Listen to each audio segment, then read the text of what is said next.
ನಮಸ್ಕಾರ. Very very good morning. ನಾನು ನಿಮ್ಮ ಭೂಮಿ. ಯಾರು ನನ್ನ ಚಾನಲ್ಗೆ ಇನ್ನೂ ಸಬ್ಸ್ಕ್ರೈಬ್ ಆಗಿಲ್ಲ, ಪ್ಲೀಸ್ ಸಬ್ಸ್ಕ್ರೈಬ್ ಮಾಡ್ಕೊಳ್ಳಿ ಗಾಯ್ಸ್. ಈಗ ಕಥೆಯನ್ನು ಶುರು ಮಾಡೋಣ. 67ರ ಅಪ್ಪನ ತುಣ್ಣೆ, 42ರ ಮಗಳ ತುಲ್ಲು. ರಮಾನಂದ ಬೆಂಗಳೂರಲ್ಲೇ ವಾಹನದ ಬಿಡಿಭಾಗಗಳ ದೊಡ್ಡ ವಿತರಕರು. ದೊಡ್ಡ ಮಗಳು ದೀಪ 42 ವರ್ಷ, ಅಮೇರಿಕದಲ್ಲಿ ಕೆಲಸ ಮಾಡ್ತಾಳೆ. ಮಗ ಆನಂದ್ 40 ವರ್ಷ, ಬುದ್ಧಿಮಾಂದ್ಯ. ಅವನಿಗೆ ಇನ್ನು 38 ವರ್ಷ.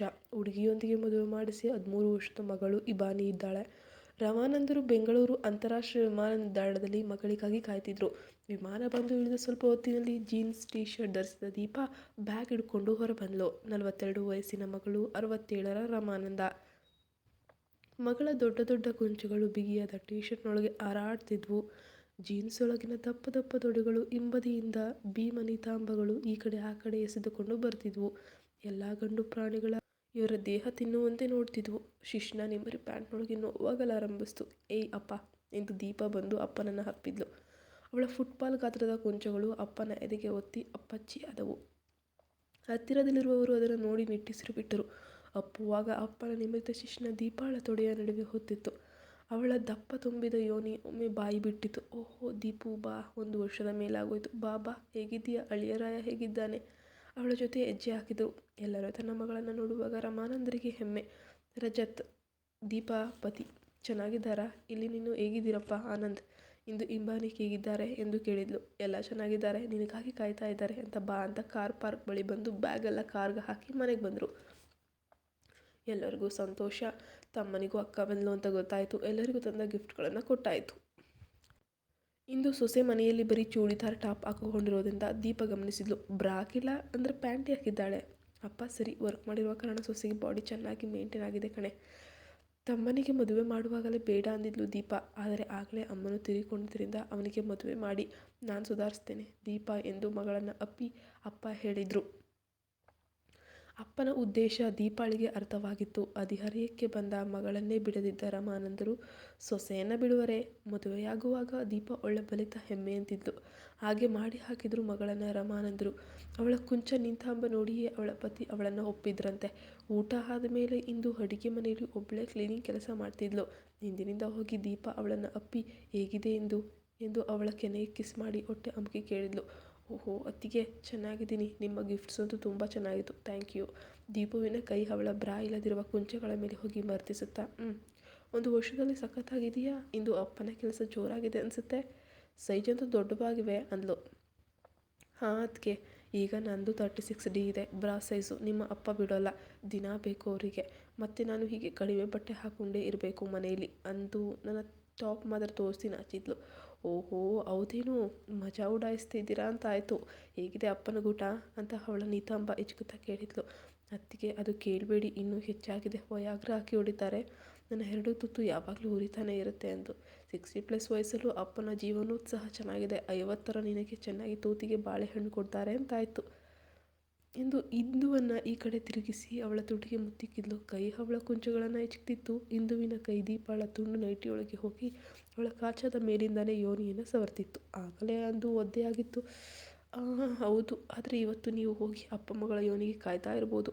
ಹಾಗೆ ಸ್ವಲ್ಪ ಕ್ಲೀನ್ ಮಾಡ್ಕೊಂಡು ಹೋಗಿಪ್ಪ ಎನ್ನುತ್ತಾ ಅತ್ತಿಗೆಯನ್ನು ಅಪ್ಪಿ ಮುತ್ತಿಗೆ ಕಳಿಸ್ಕೊಟ್ಲು. ಎಲ್ಲರಿಗೂ ಮಲಗಿದ ಮೇಲೆ ದೀಪ ಅಪ್ಪನ ಕೊನೆಗೋದ್ಲು. ಪಂಚೆಯಲ್ಲಿದ್ದ ಅಪ್ಪ ಹಾಸಿಗೆಯ ಮೇಲೆ ಹೊರಕೊಂಡು ಹೋಗ್ತಾ ಇದ್ದ. ದೀಪ ಬಾ, ಚೆನ್ನಾಯಿತು ನೀನು ಈಗ ಬಂದದ್ದು. ಮಾತನಾಡಲು ಅವಕಾಶ ಸಿಕ್ಕಿದಂತಾಯಿತು. ಹಗಲು ಹೊತ್ತಿನಲ್ಲಿ ನಾನು ತುಂಬ ಬ್ಯುಸಿ ಎನ್ನುವುದ ತನ್ನ ಒಂದು ಕಣ್ಣು ಒಂದು ಬಾರಿ ಮಗಳ ಹೆಮ್ಮೆ ದೇಹದ ಮೇಲೆ ಹೋಯಿತು. ಹೌದಪ್ಪ. ಅಪ್ಪನ ಬಳಿ ಕುಳಿತು ಅಪ್ಪಿದ್ಲು. ಮಗಳನ್ನು ಅಪ್ಪುತ್ತಾ ಅಪ್ಪನ ಕೈ ಅವಳ ದೇಹ ಕುಂಚಗಳನ್ನು ಅಮುಕಿತು. ದೊಡ್ಡದಾಗಿದೆ. ಏರ್ಪೋರ್ಟ್ನಲ್ಲಿ ಗಮನಿಸ್ದೆ, ಸೈಜ್ ದೊಡ್ಡದಾಗಿರುವಂತೆ ಅನ್ನಿಸ್ತು. ಇಷ್ಟು ದೊಡ್ಡ ಇದ್ದಾವ? ಸಾಗಾಗಿಲ್ವಾ? ಚೆನ್ನಾಗಿಟ್ಟಿದೀಯಾ ಅಂದರು. ಥ್ಯಾಂಕ್ಸ್ ಅಪ್ಪ, ಜಾಗಿಂಗ್ ಎಕ್ಸಸೈಸ್ ಎಲ್ಲ ಇದೆ, ಹಾಗೆ ಹೀಗೆ ಮೇಂಟೈನ್ ಮಾಡಿಕೊಂಡು ಬರ್ತಾ ಇದ್ದೀನಿ. ನಿಮ್ಮ ಸೊಸೆನೂ ಅಷ್ಟೇ ಚೆನ್ನಾಗಿ ಕೊಬ್ಬಿದ್ದಾಳೆ. ಒಳ್ಳೆ ಮೇವು ಹಾಕ್ತೀರಾ ಅನಿಸುತ್ತೆ ಅಂದ್ಲು ಅಪ್ಪನ ತೊಡೆಯೊಳಗೆ ಕೈ ಹಾಕಿ. ಹೌದು ದೀಪು, ಒಳ್ಳೆ ಕಂಪ್ನಿ ಅವಳು. ಸೊಸೆ ಕೂಡ. ನನಗೆ ಬೋರ್ ಆದರೆ ಅವಳನ್ನ ಸ್ನೇಹಿತರದ ಕರ್ಕೊಂಡು ಬರ್ತಾಳೆ. 3 ಸಹ ಮಾಡ್ತೀವಿ. ಅವಳಿಗೆ ಬೋರ್ ಆದರೆ ನಾನು ನನ್ನ ಸ್ನೇಹಿತರನ್ನ ಕರಿತೀನಿ. ತುಂಬ ಮಜಾ ಮಾಡ್ತೀವಿ ಬಿಡು ಎಂದು ಮಗಳ ತೊಡೆಯನ್ನು ಸವರ್ತಾ ಹೇಳ್ದ. ಅಪ್ಪ ಇದೆಲ್ಲ ಮಾಡೋಕ್ಕೆ ಇಬಾನಿ ಇರುವಾಗ ಕಷ್ಟ ಆಗಲ್ವೇ ಎಂದು ಹಾಸಿಗೆಯ ಮೇಲೆ ಮುಳುಗುತ್ತಾ ಕೇಳಿದ್ಲು. ಇಲ್ಲ, ಅವಳು ಮಲಗಿದ ಮೇಲೆ ಇದೆಲ್ಲ. ಅವಳು ಚೆನ್ನಾಗಿ ತುಂಬಿ ಬೆಳೀತಾ ಇದ್ದಾಳೆ. ಮೂಸಂಬಿ ತರಹ ಬೆಳೆದಿದ್ದಾಳೆ. ಅಜ್ಜನ ಕಂಪನಿ ಎಂಜಾಯ್ ಮಾಡ್ತಾಳೆ ಅಂದು ಮಗಳ ತುಟಿಗೆ ಮುತ್ತಿಕ್ಕಿದ್ರು ದೀಪ. ಅಪ್ಪನ ತುಟಿಗೆ ಮುತ್ತಿಕ್ಕುವ ಕೈಪಂಚಿಯೊಳಗೆ ಹಾಕಿ ಅಪ್ಪನ ಶಿಶ್ನವನ್ನು ಸಿಪ್ಪೆ ಸರಿಸಲು ಆಡಿಸಲು ಶುರುವಿಟ್ಲು. ಅಪ್ಪನ ಕೈ ಮಗಳ ನೈಟಿ ಜಾರಿಸಿ ಬೆತ್ತಲೆ ಮಾಡಿ ಅವಳ ಕುಂಚಗಳನ್ನು ಬಾಯಿಗೆ ಹಾಕಿದ್ರು. ಏನೇ ಇದು, ಒಳ ಕಲ್ಲಂಗಡಿ ಹಣ್ಣು ಇದ್ದಾಗಿವೆ. ಓಹೋ, ಸಖತ್ ಸೈಜು. ನನ್ನ ಒಂದು ಕೈ ಸಾಗಲ್ಲ ಅಂದರು ಚೀಡಿಸುತ್ತಾ. ಏನೂ ಹೇಳ್ಬೇಡಿ, ನನ್ನ ಹಣ್ಣು ಹಿಡ್ಕೊಂಡು ಚೀಪಿ ಅದನ್ನು ಮರ್ತಿಸಿ ಸುಖ ಕೊಡಿ. ಗಜಶಿಷ್ಣಕ್ಕೆ ಮಗಳ ಯೋನಿ ಕಾಯ್ತಾ ಇದೆ, ಒಳ ಹಾಕಿ ಸಮಾಧಾನ ಮಾಡಿ ನರಳುತ್ತಾ ಅಂದ್ಲು. ಸರಿ ನನ್ನ ರಾಣಿ ಎನ್ನುತ್ತಾ ರಮಾನಂದರು ಅವಳ ಕುಂಚಗಳನ್ನು ಬಾಯಿಯಲ್ಲಿ ಹಾಕಿ ಚೀಪುತ್ತಾ ಇನ್ನೊಂದು ಕೈಯಲ್ಲಿ ಅವಳ ಯೋನಿಯನ್ನು ಎಂಡುತ್ತಾ ಮಗಳನ್ನು ಅನುಭವಿಸ್ತಾ ಇದ್ರು. ಅವಳ ಸ್ಮೂತಾದ ಯೋನಿ ಆಗಲೇ ರಸ ಸುರಿಸಿತ್ತು. ತೊಡೆಯ ಸೆರೆಯಲ್ಲೆಲ್ಲ ಯೋನಿ ರಸ ಹರಿದಿತ್ತು. ರಸ ಹರಿಯುವುದು ಕೈ ಹಾಕಿದಾಗ ಗೊತ್ತಾಗಿ ರಮಾನಂದರು ಎದ್ದು ಅವಳ 2 ಭೀಕರ ತೊಡೆಗಳ ನಡುವೆ ತಮ್ಮ ಮುಖ ಒದಗಿಸಿದರು. ಓಹೋ ಅಮ್ಮ ಎಂದು ಅರಚುತ್ತಾ ದೀಪಾ ಅಪ್ಪನ ತಲೆಯನ್ನು ತನ್ನ ಯೋನಿಗೆ ಒತ್ತಿದ್ಲು. ಎಷ್ಟೋ ಶಿಶ್ನ ತನ್ನ ಬಾಯಿಯನ್ನು ತೆಗೆದುಕೊಂಡು ಯೋನಿ ಅವಳದು. ಅಪ್ಪನ ಬಾಯಿ ಬಿದ್ದ ಕೂಡಲೇ ತಡೆಯಲು ಕಷ್ಟವಾಯಿತು. ಅಪ್ಪನ ತಲೆಯನ್ನು ಪ್ರೀತಿಯಿಂದ ನೇವರಿಸುತ್ತಾ ತನ್ನ ತುಲ್ಲನ್ನು ಅಪ್ಪನ ಬಾಯಿಗೆ ತುರುಕುವಂತೆ ಸೊಂಟ ಎತ್ತಿದ್ಲು. ರಮಾನಂದರು ಅಷ್ಟೇ. ಮಗಳ ತುಲ್ಲು ಸಿಕ್ಕಿದ 1 ವರ್ಷ ಆಗಿತ್ತು. ಹದಿಹರೆಯಕ್ಕೆ ಬಂದಾಗಿನಿಂದ ಕಾಮದ ಪಾಠ ಮಾಡಿ ಸುಖವನ್ನು ಹಂಚಿಕೊಳ್ತಿದ್ದವರು ಅಪ್ಪ. ಮಗಳೊಂದಿಗೆ ಈಗ ಸಿಕ್ಕಿದಾಗ ಅವಳ ಸ್ವರ್ಗದ ತೂತು ಬಿಡುತ್ತಾರೆಯೇ? ಈ ಥರದ ಪ್ರೀತಿಯಲ್ಲಿ ಬಾಯಿ ಹಾಕಿ ಮೃದುವಾಗಿ ನಿಧಾನವಾಗಿ ತುಟಿಯನ್ನು ತನ್ನ ನಾಲಿಗೆಯಿಂದ ಸವರ್ತಾ ಇದ್ರು. ಚಂದ್ರನಾಡಿಯನ್ನು ಚೀಪುತ್ತಾ ಅದನ್ನು ಮೀಟುತ್ತಾ ಅವಳಿಗೆ ಉದ್ರೇಕ ಹೆಚ್ಚು ಮಾಡುತ್ತಾ ಆಡಿಸ್ತಾ ಇದ್ರು. ಅಪ್ಪನ ಈ ಆಟವನ್ನು ದೀಪ ಕಣ್ಮುಚ್ಚಿ ತುಲ್ಲು ಎತ್ತಿ ಸಹಕರಿಸಿಕೊಂಡು ಮಜಾ ಅನುಭವಿಸ್ತಾ ಇದ್ಲು.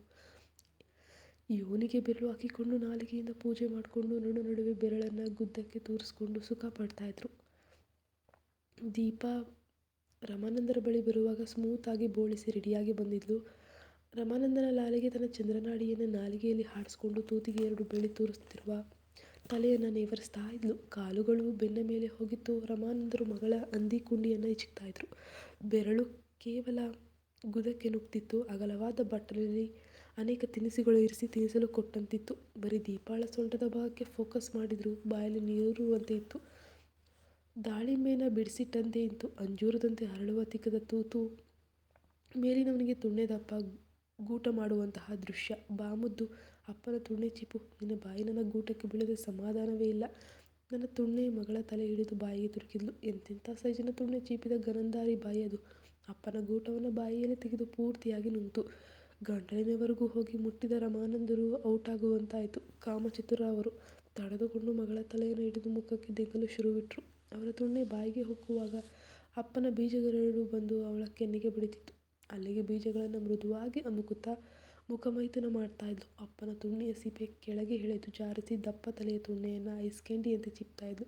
ಸೊರ ಶಬ್ದ ಮಾಡ್ತಾ ಇದ್ಲು. ಇಡೀ ಬಾಳೆಕಾಯಿಯನ್ನು ತನ್ನ ಬಾಯೊಳಗೆ ತೆಗೆದುಕೊಂಡಿದ್ಲು. ಮಗಳ ಈ ಆಟವನ್ನು ಅಪ್ಪನಾದ ರಮಾನಂದ ಕಣ್ಣು ನೋಡಿ ತುಣ್ಣೆ ಇನ್ನೂ ಉದ್ದ ಮಾಡ್ಕೊಳ್ತಾ ಇದ್ದ. ಮಗಳೇ ಚೀಪು, ಸರಿ ಚೀಪು. ನಿನ್ನ ಅಪ್ಪನ ಗೂಟವನ್ನು ಒಳ್ಳೆ ರುಚಿ ಇರಬೇಕಲ್ಲ. ತುಂಬ ರಸವನ್ನು ಕೊಡ್ತೇನೆ. ಎಲ್ಲವನ್ನು ಚೀಪು ಇರು. ನಿನ್ನ ಬಾಯಿ ಬೀಳುವಾಗಲೇ ನನ್ನ ರಸ ಹೊರಗುವಂತಾಯಿತು. ಚೀಪು ಅಪ್ಪನ ತುಣ್ಣೆ ರಂಡೆ ಮಗಳೇ, ಬಿಡಬೇಡ ಎನ್ನುತ್ತಾ ಮಗಳ ತಲೆಯನ್ನು ತನ್ನ ತುಣ್ಣಿಗೆ ಹೊತ್ತುಕೊಳ್ತಿದ್ದ. ದೀಪ ಅಪ್ಪನನ್ನು ನೀಟಾಗಿ ಹಾಸಿಗೆ ಮೇಲೆ ಮಲಗಿಸಿ ದುಂಡೆ ಚೀಪ್ತಾ ಇದ್ಲು. ಗೂಟ ಒಳ್ಳೆ ಲೈಟ್ ಕಂಬದಂತೆ ನಿಂತಿತ್ತು. ಬಾ ದೀಪ, ನಿನ್ನ ಸೂಳೆ ಕುಂಡಿಯನ್ನು ಎತ್ತಿ ನನ್ನ ತುಣ್ಣೆಯ ಮೇಲೆ ಇಳಿಸು. ಬಾ, ನೀನೇ ನನ್ನ ಸೂಳೆ, ಅಟ್ಟಿಸ್ಕೊ ನಿನ್ನ ತುಣ್ಣೆಯ ಬಳಿ ಅಂದರು. ದೀಪ ಅಪ್ಪನ ಮೇಲೆ ಬಂದು ತನ್ನ ಹೆಮ್ಮೆ ತಿಕ್ಕವನ್ನು ಅಪ್ಪನ ತುಣ್ಣೆಯ ಮೇಲಿಂದ ಇಳಿಸಿದ್ಲು. ಓಹ್, ಬಿಸಿ ಬಿಸಿ ತನ್ನ ಗೂಟದ ಮೇಲೆ ಇಳಿಯುವಾಗ ಎಂಥ ಸುಖ ಇದರಲ್ಲಿ. ನನ್ನ ಮಗಳ ಅಟ್ಟು ಅಪ್ಪನನ್ನು ಅಟ್ಟು ಎಂದು ತನ್ನ ಸೊಂಟ ಮೇಲೆ ಎತ್ತಿದ್ರು ರಮಾನಂದ. ಗೂಟದ ಮೇಲೆ ತನ್ನ ಟೈಟ್ ತುಟ್ಟು ಇಳಿಸಿದ ಮೇಲೆ ಸುಧಾರಿಸ್ಕೊಂಡು ಮೆಲ್ಲನೆ ತನ್ನ ಹಲಸಿನಕಾಯಿ ನಿತಾಂಬಗಳನ್ನು ಎತ್ತಿ ಎತ್ತಿ ಹಾಕಲು ಶುರುವಿಟ್ಲು. ಒಂದೊಂದು ಏಟು ಬೀಳುವಾಗಲೂ ರಮಾನಂದರಿಗೆ ಸ್ವರ್ಗ ತೆರೆದಂತೆ ಆಗ್ತಾಯಿತ್ತು. ಬಿಸಿ ಸ್ಮೂತಾಗಿರುವ ತೂತು ಸಲೀಸಾಗಿ ತನ್ನ ತುಣ್ಣೆಯ ಮೇಲೆ ಕೆಳ ಹೋಗಿ ಬರುವಾಗ ಮೊಗಳ ಮೊಲೆ ಹಾರುವುದು ಕಾಣ್ತಾ ಇತ್ತು. ಮೊಲೆಗಳು ಅವಳ ಎದೆಯ ಮೇಲೆ ಹಾರಿ ಹಾರಿ ಬೀಳ್ತಿತ್ತು. ಕೆಳಗಿನಿಂದ ಅವಳ ಯೋನಿಯಿಂದ ಹಟ್ಟುವಾಗ ರಮಾನಂದ ತಮ್ಮ ಕೈಯಿಂದ ಮಗಳ ಮೊಲೆಗಳನ್ನು ಇಚ್ಚಿಕಲು ಶುರುವಿಟ್ರು. ಅವಳ ಮೊಲೆಗಳು ಅವರ ಕೈ ಬಿರುಸಿಗೆ ತಾಗ್ತಾನೇ ಇರಲಿಲ್ಲ. ರಬ್ಬರ್ ಚೆಂಡಿನಂತೆ ಪುಟಿತಾ ಇದ್ವು. ಆ ತೊಟ್ಟುಗಳು ಹಿಡಿದು ತಿರುಚಿ ಎಳೆದು ಚೀಪಲು ಪ್ರಯತ್ನಿಸ್ತಿದ್ರು. ಹಾರುವ ಸ್ಪೀಡಿಗೆ ಅಪ್ಪನ ಬಾಯಿಗೆ ಮೊಲೆಗಳೇ ಸಿಗ್ತಾ ಇರಲಿಲ್ಲ. ಬಿಡದೆ ಅಪ್ಪ ಕೈಯಲ್ಲಿ ಹಿಡಿದು ಚೀಪಿ ಚೀಪಿ ತುಣ್ಣೆ ಹೊಳ ನುಗ್ತಾ ಇದ್ದ. ಆ ಆ ಆ ಆ ತನ್ನ ಭಾರದ ತಿಕ್ಕ ಎತ್ತಿ ಎತ್ತಿ ಹಾಕಿ ಸುಸ್ತಾದಂತೆ ಕಂಡ ಮಗಳನ್ನು ಮಾಮೂಲಿಯಾಗಿ ಹಾಸಿಗೆಯಲ್ಲಿ ಮಲಗಲು ರಮಾನಂದ್ ಹೇಳ್ದ. ಉಸ್ಸಪ್ಪ ಎಂದು ನಿಸಿರಿಟ್ಟು ಬಿಟ್ಟು ಹಾಸಿಗೆಯ ಮೇಲೆ ಬಿತ್ಕೊಂಡ್ಳು ರಣಸುಂದರಿ. ನಿನ್ನ ಮಗಳನಕ್ಕೆ ದಿಂಗಿ ದಿಂಗಿ ಅವಳ ಯೋನಿ ಹರಿದಾಕು. 1 ವರ್ಷದಿಂದ ನಿನ್ನ ಗೂಟಕ್ಕೆ ಕಾಯ್ತಿದೆ. ನಿನ್ನ ತುಣ್ಣೆ ಬೇಕು ಅನ್ನಿಸ್ದಾಗಲೆಲ್ಲ ರಜತ ಬಳಿ ನನಗೆ ಹಟ್ಟಲು ಹೇಳ್ತಿದ್ದೆ. ನಿನ್ನ ತುಣ್ಣೆಯ ರುಚಿ ಬೇರೆದರಲ್ಲಿ ಯಾವುದರಲ್ಲೂ ಇಲ್ಲ. ತನ್ನ ದೊಣ್ಣೆ ಹಿಡಿದು ಅವಳ ಬಾಯಿ ಬಿಟ್ಟ ತೂತಿಗೆ ಹಾಕಿ ನೂಕಿದ್ರು. ದಸಕ್ಕನೆ ಒಳ ನುಗ್ಗಿತು. ದೊಣ್ಣೆಯಿಂದ ಮಕ್ಕಳ ಕುಂಡಿಗೆ ಬಾರಿಸುವಂತೆ ಹೊಡೆಯಲಾರಂಭಿಸ್ದ. ಅಪ್ಪನ ಏಟು ಸಖತ್ತಾಗಿತ್ತು. ದೀಪಾಳಿಗೆ ಯೋಚಿಸುವಷ್ಟು ಪುರುಸೊತ್ತಿಲ್ಲ. ಆ ಸ್ಪೀಡ್ನಲ್ಲಿ ಹೊಡಿತಿದ್ದ. ಇವಳು ಒಂದು ಬಾರಿ ತುಲ್ಲು ಎತ್ತಿಕೊಡುವಾಗ ಅಪ್ಪ 2 ಬಾರಿ ಹೊಡೆದು ಹಾಕಿರ್ತಿದ್ದ. ಓ ಅಪ್ಪ, ಏನು ಏಟ್ ನಿಮ್ಮದು? ಇಂದು ಲಕ್ಕಿ ದಿನ ಕೇಳ್ತೀರ ಅವಳ ಗಂಡ ದಿನ ದೆಂಗಲ್ಲ. ಇದು ಸಖತ್ತಾಗಿದೆ. ನಿಮ್ಮ ಹೇಟಿಂದ ಏನತ್ತಾ? ಅಪ್ಪನ ಹೇಟಿನ ಸುಖವನ್ನು ತಿಕ್ಕಕ್ಕೆ ಎತ್ತಿ ಎತ್ತಿ ಕೊಟ್ಟು ಆನಂದ ಪಡ್ತಾ ಇದ್ಲು. ತಾವು ಅಪ್ಪ ಮಗಳು ಎಂಬ ಭಾವನೆ ಹೋಗಿ ಸೂಳೆ ಮಿಂಡನಂತಾಗಿತ್ತು. ಇಬ್ಬರಿಗೂ ಕಾಮದ ಹುಚ್ಚು ತಲೆಗೇರಿತು. ಬಗ್ಗಿ ಅಪ್ಪಿ ಹಿಡಿದು ಮಗಳ ಬಟ್ಟಲೆಯಂತಹ ತುಲ್ಲಿಗೆ ಹೊಳ ಹೊಡಿತಿದ್ರು. ಅಪ್ಪನ ಪ್ರತಿಯೊಂದು ಏಟನ್ನು ಕೂಡ ಅವಳು ರುಚಿ ರುಚಿಯಾಗಿ ಊಟ ಮಾಡುವಂತೆ ನಿಧಾನವಾಗಿ ತೆಗೆದುಕೊಂಡು ಸವಿತಾ ಇದ್ಲು. ಅಪ್ಪನ ಗೂಟದ ಏಟು ಚಾಟಿಯಂತೆ ಬೀಳ್ತಿದ್ರು. ಅದು ಅವಳ ಕಾಮವಾಂಛೆಗೆ ಸಾಟಿ ಇರಲಿಲ್ಲ. ಈ ತರಹದ ಕಾಮದ ಬೊಂಬೆ ಅವಳು. ಮುದ್ದು ನನಗೆ ಔಟಾಗುವಂತಾಗ್ತಿದೆ. ತೆಗೆದುಕೊ ನೀನು ಅಪ್ಪನ ಬಿಸಿ ಬಿಸಿ ರಸ. ಏನು ಟೈಟು ಅಮ್ಮ. ಸ್ಪೀಡಾಗಿ ಉಳಿದು ಅವಳ ತೂತಿನೊಳಗೆ ರಸ ಸುರಿಸ್ಕೊಂಡ್ರು. ಅದೇ ಹೊತ್ತಿಗೆ ದೀಪ ಸಹ ಸೊಂಟ ಎತ್ತಿ ಆಡಿಸೋಕೆ ರಸ ಬಿಟ್ಲು. ಇಬ್ಬರ ರಸ ಸೇರಿ ಅವಳ ತೂತಿನಿಂದ ಹೊರ ಹರಿಯಿತು. ಧನ್ಯವಾದ. ಶುಭವಾಗಲಿ. ಇಂಥ ಹಾಟ್ ಕತೆ ಕೇಳಬೇಕಂದ್ರೆ ಸಬ್ಸ್ಕ್ರೈಬ್ ಮಾಡ್ಕೊಳ್ಳಿ ನಮ್ಮ ಚಾನಲನ್ನು.